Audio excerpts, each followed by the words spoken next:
Regression analysis allows us to understand the impact that each of the independent variables have on the variation we see in the dependent variable. It is a method that creates the best possible line in what with just two variables would definitely be a scatter plot. With multiple variables, then things kind of twist a little bit. It's hard to envision these layers of scatter plots that are mathematically converted into the best fit of a line. But that's essentially what's happening. And in some cases, people refer to the independent variables as the predictor variables and the dependent variable as the outcome variable. I tend to not like to lean so heavily towards this idea of regression as a prediction tool. In general, in social science, we are less interested in predicting than we are in understanding. So I don't use that terminology. I use the independent variable, dependent variable terminology. And so does SPSS, so that makes it perfectly easy to do that. You do not have to use exclusively continuous variables in regression as long as you have turned a continuous variable into a dummy variable, something that would range from 0 to 1. An example of a dummy variable is sex. You would do a recode. We all know how to do that. We would do our transform, recode into different variables. Let me reset that. And then I want to recode, oh, there it is, I just saw it, recode sex into male and female. Now, actually, I need to cancel this because I didn't check first, which number is which. It's important to know. Okay, so 1 is male and 2 is female. So I'm going to create a variable that I am going to call female. Of course, now there we go. All right, so,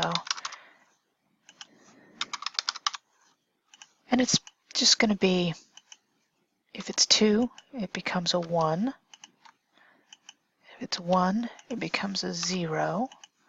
And of course, our system missings become system missings, and our system or user missings become system missings.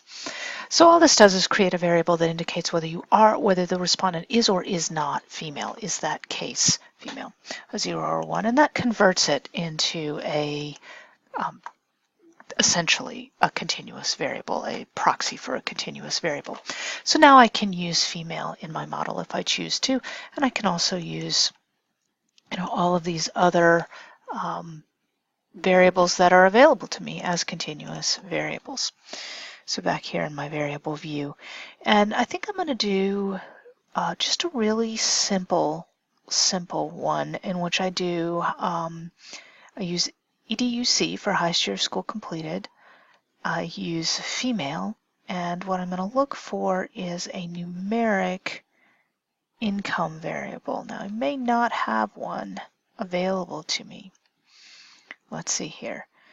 Respondents' income, yeah, those are categorical. They're kind of continuous. I could get away with this. I don't know, may not be the best bet in the world. I could get away with it because in the end we would interpret our equation as saying for each shift in years of education, you get this shift in category for income moving up. It might work, might not work. I think maybe actually I'll find a different variable. I think I will find the variable number of children, which I know is, there we go, child's. So my model is basically going to be the dependent variable is number of children, and my independent variables are years of education and female. And while I'm not necessarily going to pose this in the language of hypotheses, I am going to pose it as a research statement. And essentially, I am going to say that I'm expecting to see years of education result in higher years of education results in higher number of children, but with a lower number of children, but with more of an impact for females, is kind of what I'm after here with this model. All right, so I'm going to come up to Analyze, and I'm going to go to Regression. And we're just going to be doing linear regression for right now. In a couple of weeks, we will move on to binary logistic, but we're sticking with linear. So we've already talked about what our dependent variable is, and it is child's. There we go. And our independent variables are our new variable of female and EDUC, which is back up here somewhere. There we go.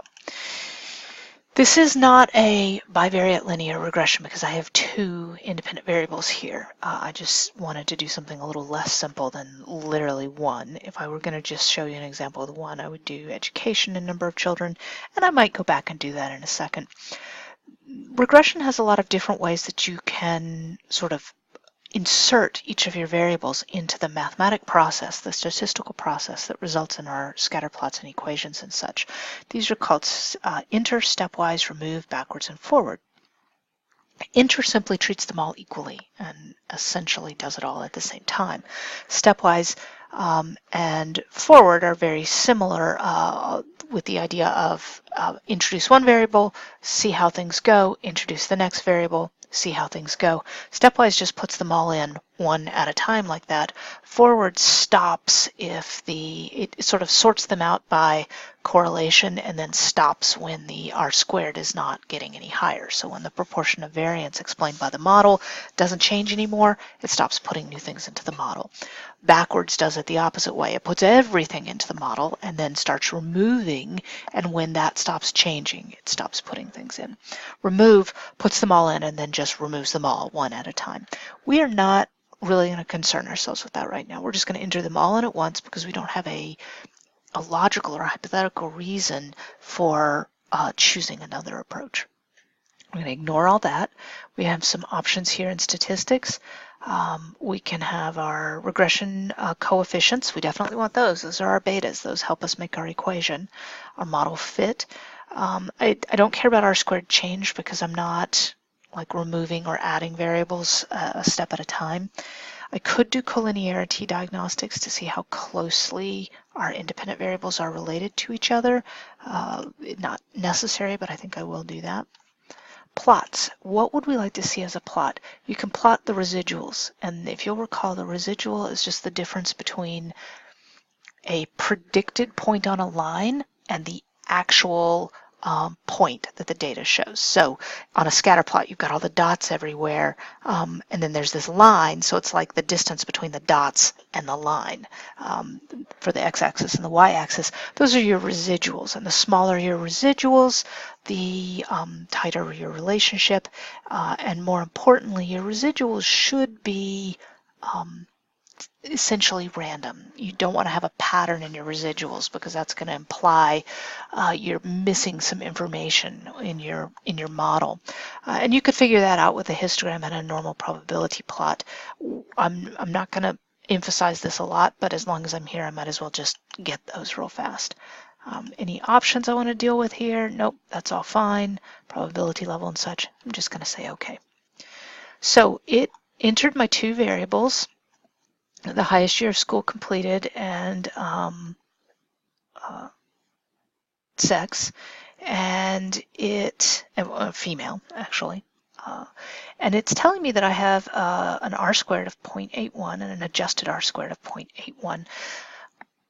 If you're only using one variable, one independent variable, we use R squared. As we add more independent variables, the adjusted R squared takes into account the fact that with more variables, it's going to take a little bit more to really show how those balances interact. I'm not going to get into the math of what that means, but with just two variables, it doesn't matter. And with a really, really large sample size, they're almost always going to end up the same.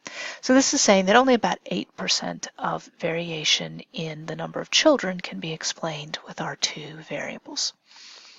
It is a significant relationship. It does an F-test. It does an analysis of variance, basically a form of analysis of variance, in order to determine the significance of the relationship, and it's fine.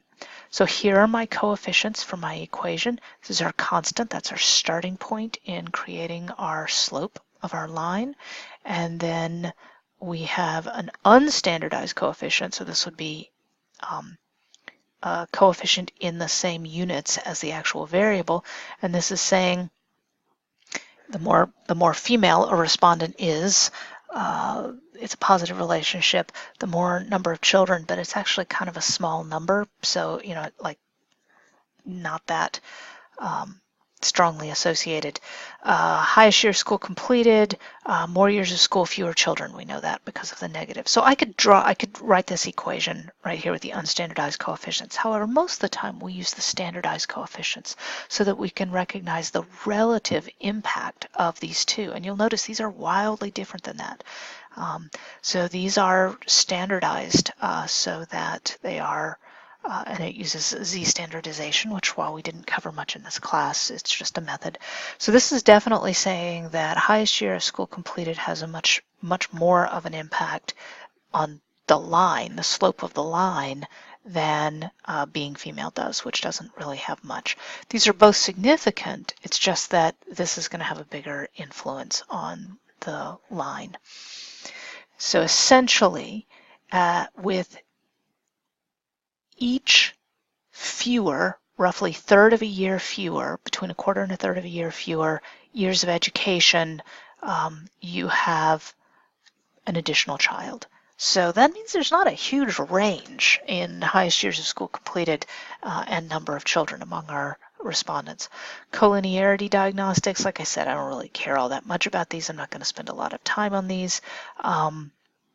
Even explaining to you what it means, but a statistician would look at this and say, oh yeah, there's not really that much collinearity, so we're just going to leave it alone. Residual status, that's statistics, the same kind of thing, and we don't care. This is letting me know that, yeah, you know what, our residuals for number of children by our independent variables it's not a normal curve exactly, but this is like really good for residuals. So that means we're happy that the residuals, the distance between the dot and the line on a scatter plot, is fairly random. And this is just another way of looking at it. How close do your actual responses stick to this straight line up there? Pretty close. We're not seeing some kind of a pattern, swoosh, swoosh, or something like that. So this means the difference between actual values and what would be predicted on the line. The distances are pretty randomly observed, and that's great. So that's doing analysis in SPSS. So again, the most important things for us here are to simply know the summary of our model and our R-squared or our adjusted R-squared, their significance, and of course the significance of each of our variables, and the ability to put together our equation using the constant, the B constant as our starting point in the equation, 3.3, we'll say 3.8. We'll come over here to our standardized, plus 0.085, and that's going to be times a given person's response to this variable, minus 0.272 times a given person's response to that will give us a sense of their number of children. So we could work this equation out. I'm not going to do that in this example because this video is about how to do this in SPSS, but we will do that in class.